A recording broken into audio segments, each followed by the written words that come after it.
nós fomos para lá para ficar 1 hora no enterro, e ficamos lá no enterro, fiz um discursinho pro Chico Mendes, voltei. Quem é que faz isso?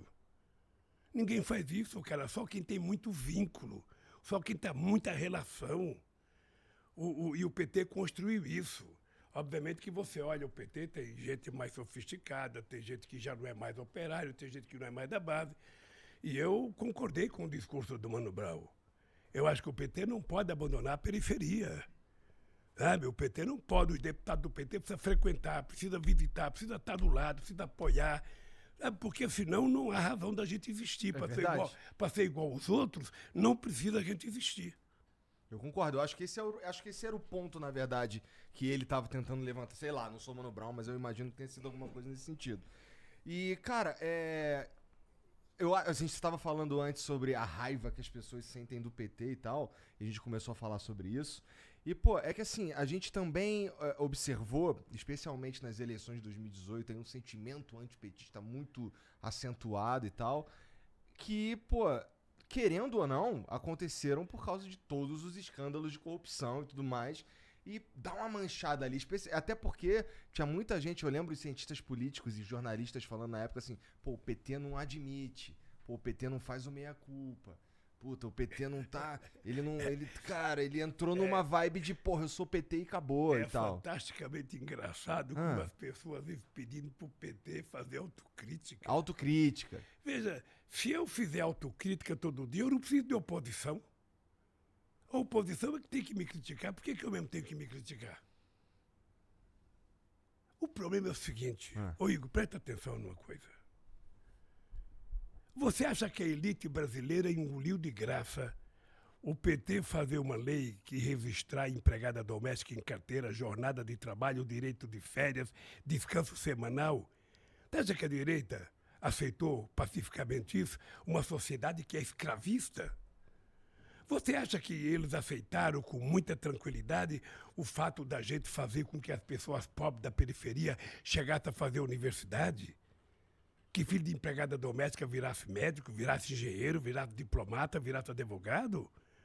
Quando nós criamos o ProUni e o FIES, a gente permitiu, nós saímos de 3,5 milhões de estudantes na universidade para 8,5 milhões, cara.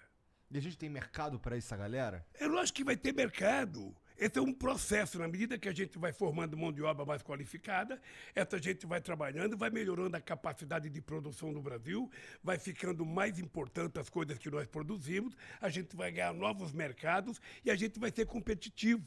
E mais ainda, a gente começa a exportar inteligência, conhecimento. Não tem que exportar só soja ou minério de ferro.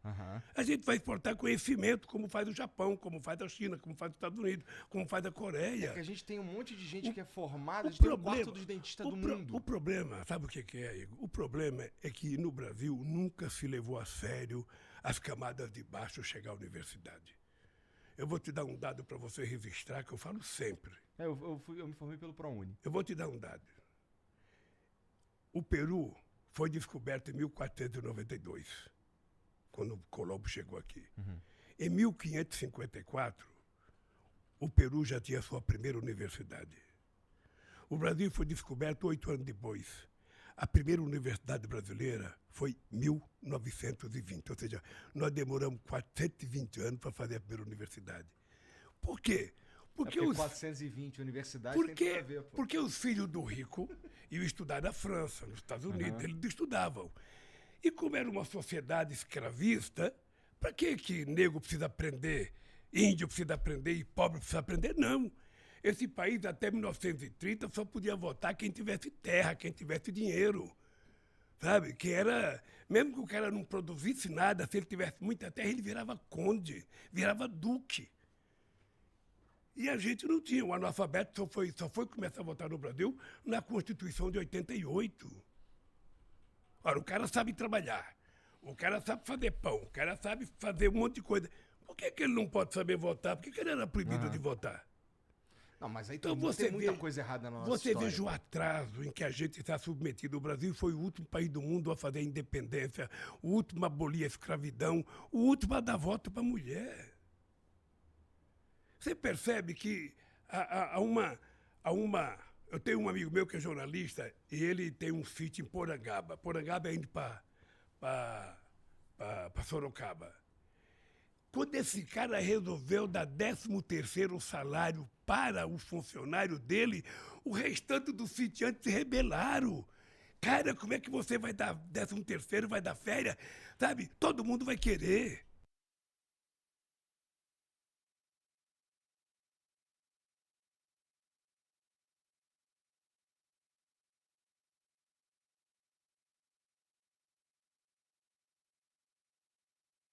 O que a classe média alta falava? Pô, esses caras, o aeroporto tá virando uma rodoviária. Tá cheio de pobre que não sabia nem sentar no avião.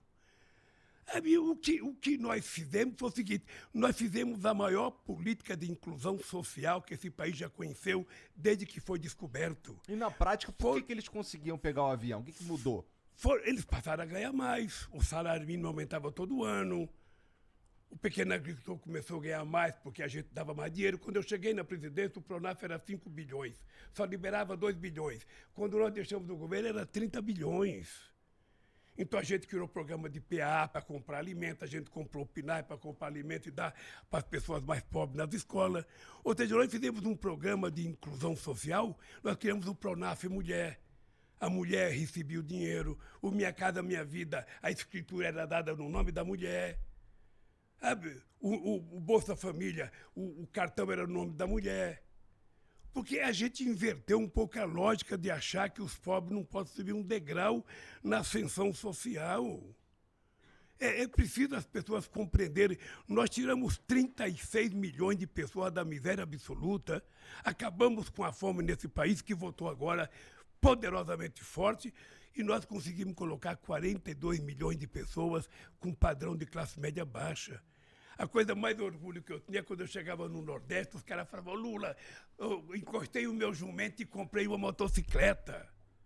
O governador do Ceará me contou que ele encontrou 8 mil jumentos abandonados. Sabe? Ele teve que criar um lugar para guardar o jumento, porque o cara evoluiu. Ô Igor, ninguém quer ser pobre, cara.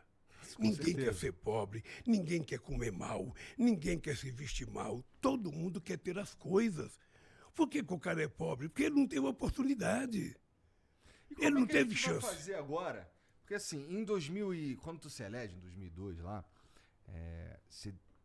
podemos dizer que você deu uma sorte ali com o boom das commodities coincidindo com o teu governo. Assim, você vai comentar. Mas, cara, agora a gente tá num momento completamente diferente. E você tá dizendo, pelo que você tem dito, pelas coisas que você tem falado e tal, é que dá pra voltar pra um patamar parecido que a gente tava ali, que foi possível aí de 2002 a 2010. Qual que vai ser, o que é o motor agora dessa vez? O que vai fazer a gente conseguir aí a tal da picanha, a tal da cerveja? Então deixa eu falar pra você uma coisa. Se criou o fetiche de que o Lula deu certo porque teve o boom da commodities. Por que não deu certo pro Fernando Henrique Cardoso? Porque meio que começou ali em 2000 e pouquinho. É porque, né? Sabe o que acontece? É porque meio nós fizemos com que as coisas acontecessem colocando o pobre dentro do orçamento. Você sabe quantos milhões de empregos nós criamos no nosso governo? 22 milhões de empregos com carteira assinada. Você sabe quantos meninos foram estudar no exterior? 100 mil meninos foram fazer curso no exterior. Fazer pós-graduação. Precisa de grana para isso. Nós fizemos 19 universidades federais novas e 178 campos avançados. Nós saímos de 140 escolas técnicas para 422. Houve uma revolução nesse país. Uma revolução. Pela primeira vez, os pobres começaram a se sentir participantes e se transformar em sujeito da história. Os catadores de material reciclável, eu levei eles dentro do BNDES para tomar um empréstimo de 200 milhões de reais. Por que só emprestar dinheiro para o grande e não emprestar para o pequeno? Emprestar para a cooperativa deles. Emprestar dinheiro para a cooperativa, sabe, de quebradeira de coco do Babaçu, para as bordadeiras do Piauí, para a bordadeira do Rio Grande do Norte. Agora, quando eu votar, a gente vai abrir linha de crédito muito grande para que a gente possa investir em micro e pequenos empreendedores. Se o cara for um Igor, se o cara tiver inteligência de fazer o que você faz, sabe, na internet, ou seja, ele vai ter financiamento.